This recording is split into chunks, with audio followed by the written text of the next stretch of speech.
कुणाला काय बोलायचं काय विचारायचं त्यांना सूद नसते. परवा एक माणूस टेन्शनमध्ये, फुल टेन्शनमध्ये आपल्या गरोदर बायकोला घेऊन डॉक्टरकडे चालला होता. त्याच्या कुठल्या तरी जवळच्या मित्राने पाहिलं आणि विचारलं, वहिनी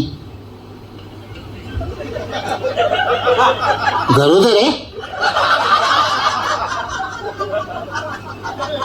तो बोलला नाही, तिने फुटबॉल खेळलाय.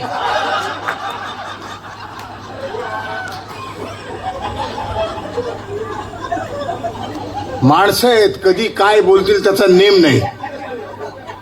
सीएसटी स्टेशनवर एक माणूस भर उन्हामध्ये, ब्रिटिश लोकांनी बांधले केवढं मोठं टावर आहे वरती, एवढ्या उंचावर टावर आहे. तो बिचारा घड्याळ टिपत करू, एकाने खालून पाहिलं, तो शिडीवरनं वर चढला आणि त्याला मला घड्याळ बिघडलं काय? तो बोलला नाही, खालून टाइम दिसत नाही ना, वर आलोय.